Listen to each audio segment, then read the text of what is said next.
The first time I laid eyes on Michael was at a college seminar. We were both there for extra credits, though our paths were quite different. He was a business major, while I was pursuing literature. I was drawn to him from the moment he raised his hand and posed a challenging question to the professor. After class, we found ourselves at the same coffee shop, and from there, it just seemed like the universe wanted us to be together.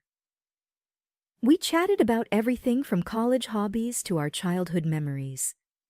I come from a pretty strict background, he mentioned, taking a sip from his cup. My parents are deeply religious. I remember shrugging.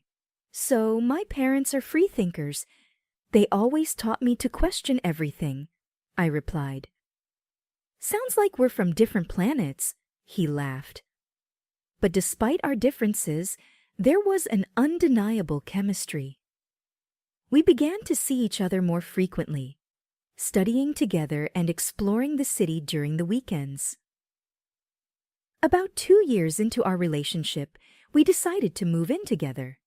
It was a practical decision. Our apartments were far from the university, and sharing a place made sense. Plus, we were inseparable by then. However, when Michael broke the news to his parents, it wasn't received well. At a dinner at their house, Mrs. Davis, Michael's mother, was the first to voice her concerns. "Living together before marriage, Michael, you know how we feel about that," she said. "Mom, times have changed. It's not a big deal," Michael replied. "In our house, it is. You're living in sin," Mr. Davis chimed in. The evening ended on a somber note, but Michael and I were firm in our decision. We found a cozy apartment close to campus and moved in. Days turned into weeks, weeks into months, and our bond grew stronger.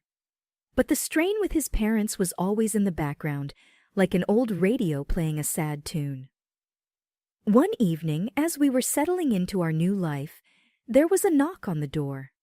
It was Mrs. Davis, holding a pie. "I thought I'd come by and see how you two are doing," she said, looking around with a critical eye. "We're doing great, Mrs. Davis," I replied, trying to be cordial. She sat down, placing the pie on the table. "This is all temporary, right? You'll get married soon," she said. Michael cleared his throat. "We haven't decided that yet, Mom." As days turned into weeks and weeks into months, the constant pressure from Michael's parents started to weigh on us. Our once carefree dates and movie nights began to have a shadow, the looming expectation of marriage.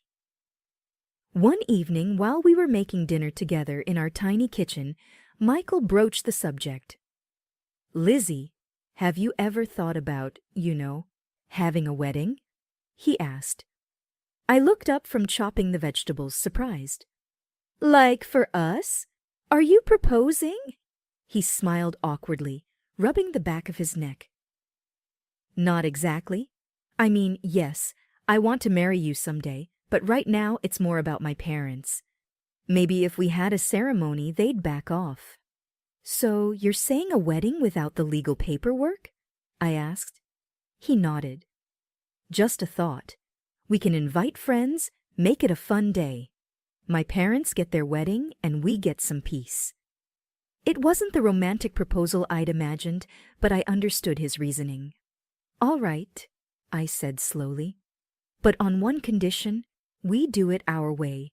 No big church wedding, just something small and intimate." Michael grinned, relief evident on his face. "Deal." The next few weeks were a whirlwind of preparations. We chose a beautiful outdoor venue, invited our close friends and family, and planned a simple but heartfelt ceremony. When we broke the news to his parents, their reaction was surprisingly subdued. "An outdoor wedding?" Mrs. Davis asked, raising an eyebrow. "Well, it's unconventional, but if it means you two are taking the next step, I suppose we can support it." Mr. Davis added, "As long as you're committed to each other, that's what matters." The day of the wedding was sunny and bright. I wore a simple white dress, and Michael looked dashing in his suit. Our friends cheered, and even Michael's parents seemed genuinely happy. During the reception, Mrs. Davis pulled me aside. "Lizzie, I want to apologize," she began, her voice soft. "I know we've been hard on you two, but seeing you together today..." I realized that love is what truly matters. I smiled, touched by her words. "Thank you, Mrs. Davis. That means a lot." The day ended on a high note, with everyone dancing and celebrating our love. It felt like we had finally won Michael's parents over, and I hoped this would be a fresh start for us. But as days passed, their daily visits began. They'd drop by unannounced, often with unsolicited advice or thinly veiled criticisms. It was as if the wedding had given them a free pass to interfere in our lives. One evening, as Michael and I were unwinding after a long day, there was a knock at the door.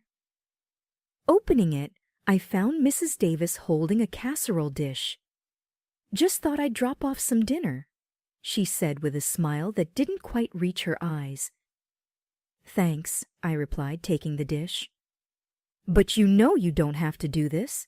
She waved a hand dismissively. "It's no trouble.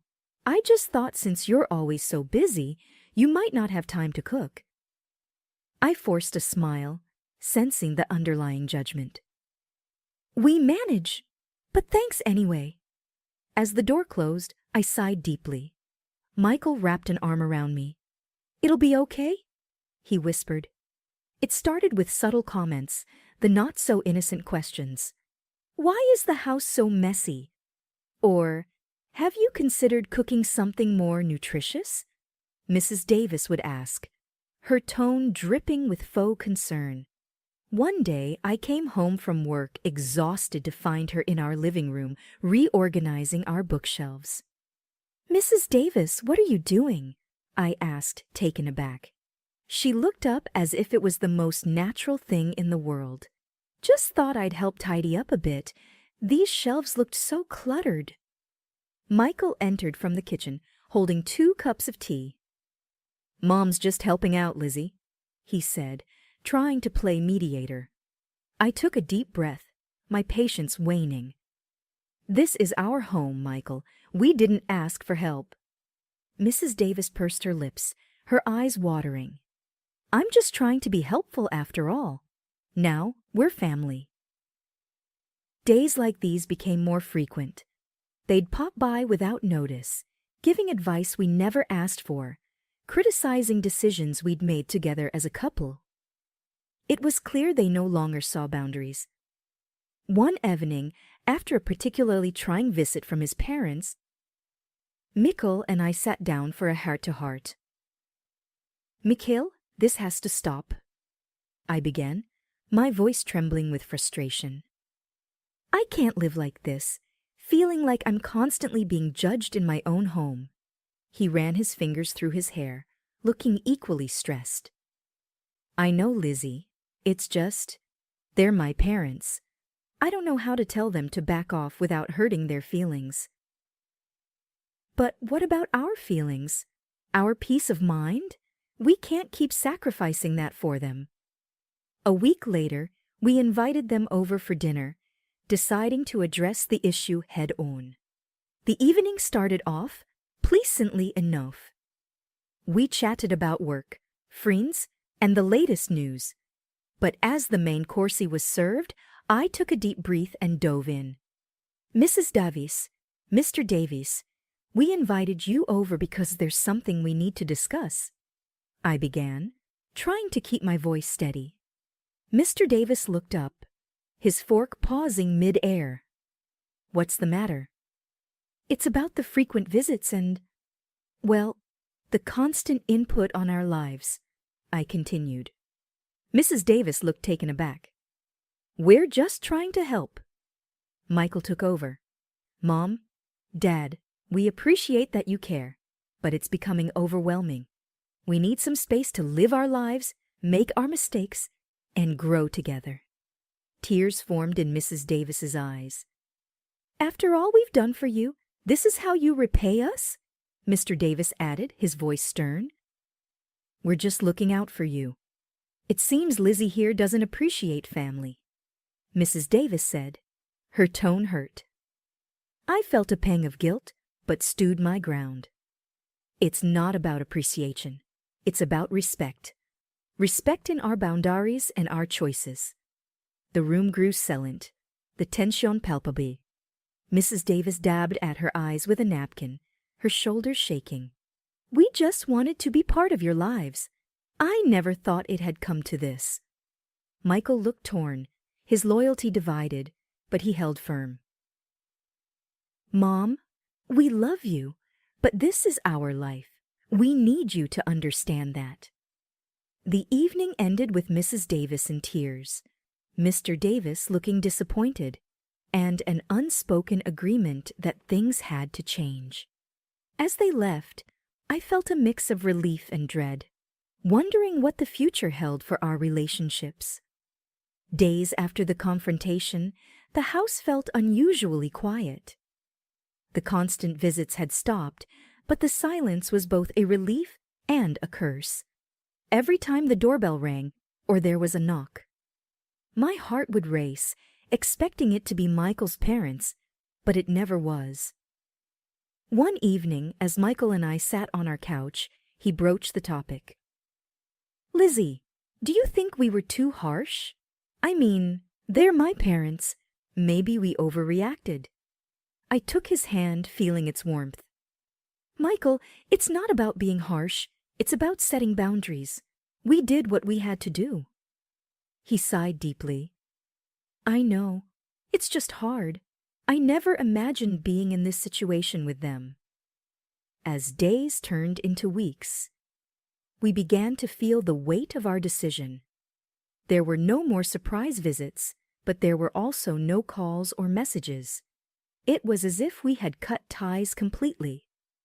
During this period, I often found solace in browsing property listings online.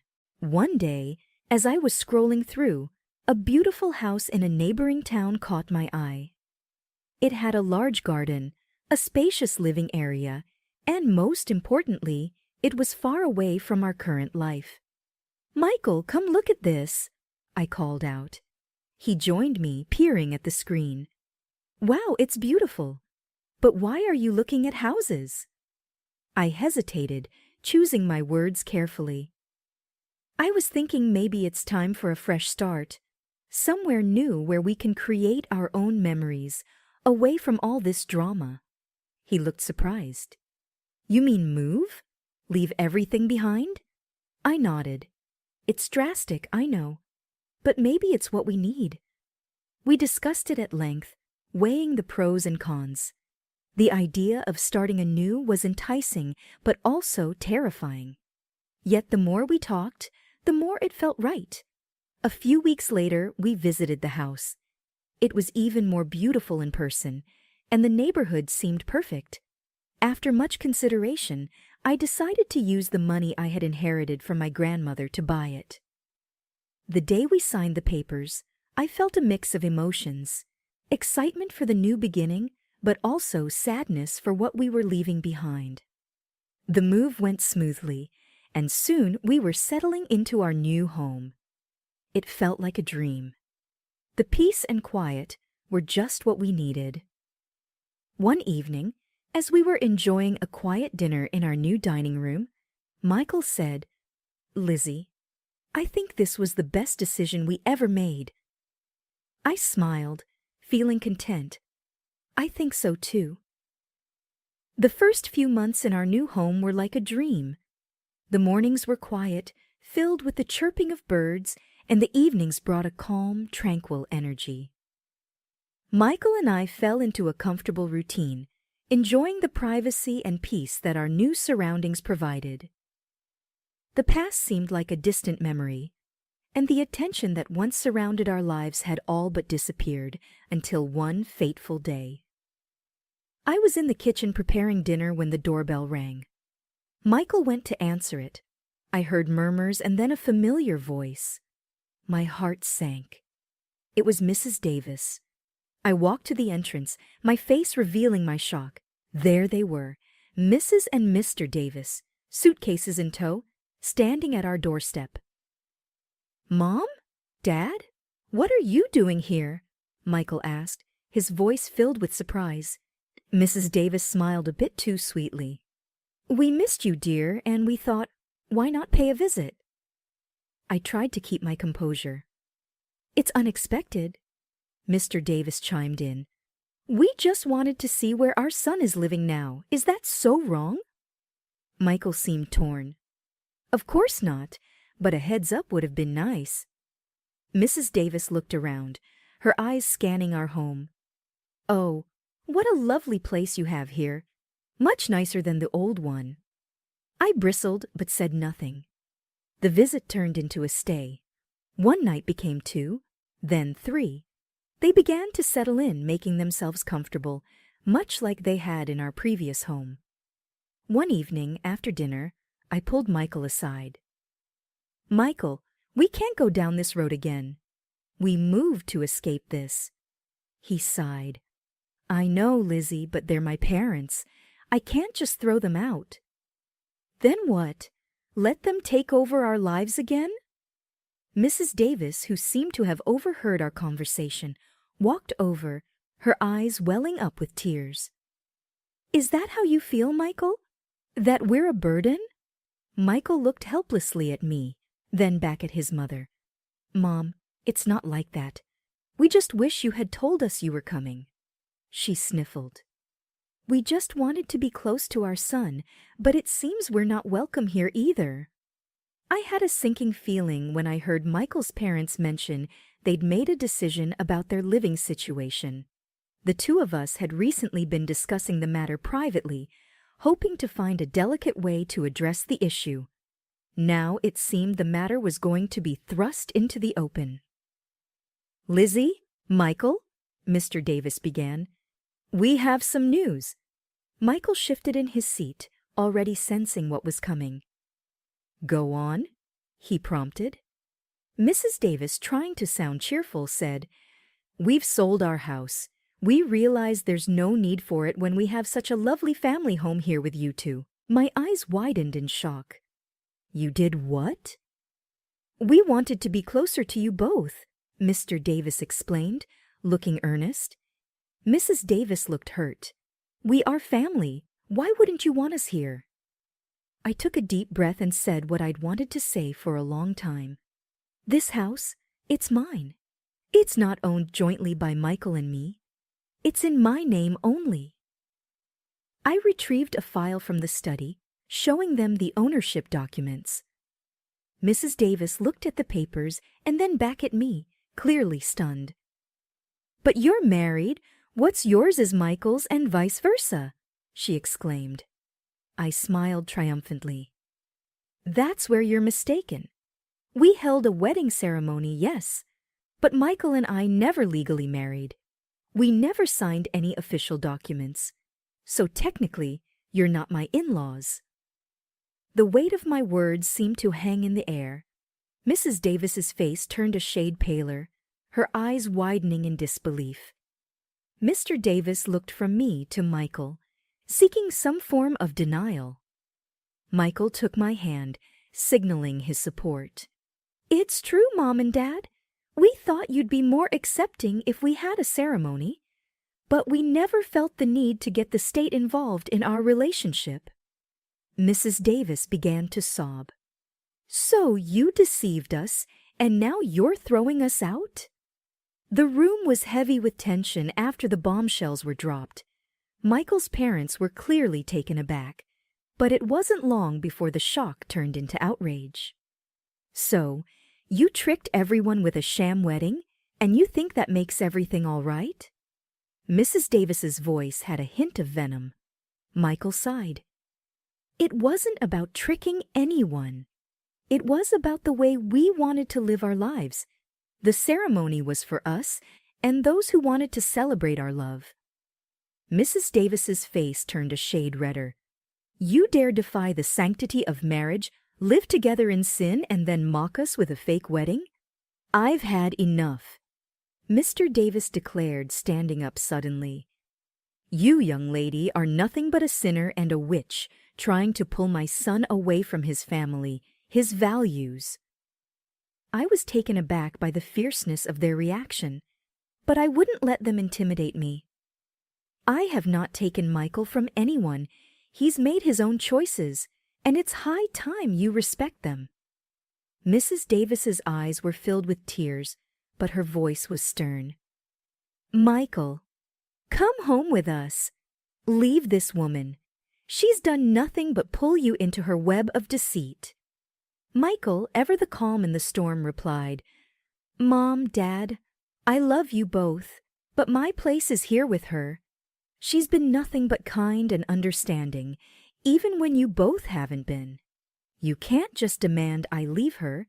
You're choosing her over us. Mr. Davis's voice was a mix of anger and disbelief. I'm choosing to live my life on my terms, Dad. I'm choosing to be with Lizzie. The room went silent for what felt like an eternity. The air was thick, every breath heavy. Mrs. Davis's face was a mask of hurt and betrayal. Very well, she said, her voice cold. But remember this. You're turning your back on your family, on your faith, all for her.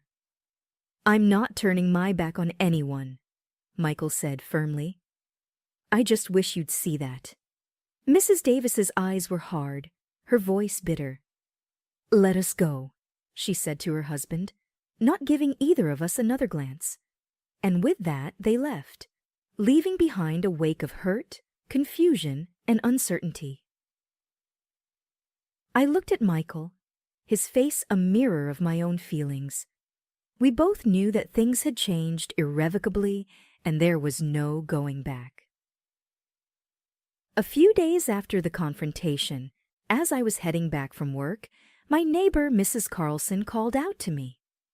She was an older lady known for her daily walks and her uncanny ability to know everyone's business. Did you hear about the Davis family not selling their house? She asked with a knowing look. I paused, taken aback. What do you mean? She leaned closer, lowering her voice. They never put their house on the market. I heard from Susan, who heard from Janice, who works at the town's real estate office. There's no record of the Davis property being up for sale. I felt a knot form in my stomach. Were they lying to us all this time? When I got home, I shared the information with Michael. He looked shocked. I can't believe they'd lie to us. What were they trying to achieve? We both knew the answer. They wanted to manipulate the situation to their advantage. The realization was a hard pill to swallow. All this time, while we tried to understand and accommodate them, they had been playing a game. Michael sighed deeply, rubbing his temples. This changes things. It's one thing to have disagreements, but outright deception, that's something else entirely. We can't keep letting them pull us into their manipulative games, I said firmly. We need boundaries, strong ones. Michael nodded. You're right. We can't continue like this. It's unhealthy for us and for our relationship. The next day he went over to his parents' house. He needed to confront them, get some answers. When he returned, his face was a mix of anger and sadness. They admitted it, he began, his voice heavy. They thought that if they moved in with us, we'd be a proper family again. They felt threatened by our independence. We sat down, discussing our next steps. It was clear that for our own sanity and the health of our relationship, we needed distance from them. We need a break, Michael declared. Some time away from all this drama and manipulation. I agreed. It's the best decision for us right now. That evening, we sent a message to his parents, informing them of our decision. The reply was filled with anger and accusations, but we remained firm. We needed this for ourselves and for our future. The next few weeks were quiet. We focused on each other, rebuilding the trust and closeness that had been strained over the past months. One evening, as we sat on our porch, looking at the stars, Michael turned to me. "Thank you," he whispered, "for standing by me, for fighting for us." I smiled, squeezing his hand. "Always." The journey had been long and fraught with challenges, but it was a poignant reminder of the importance of boundaries, honesty, and mutual respect in any relationship. As the night deepened, we looked toward the future, hoping for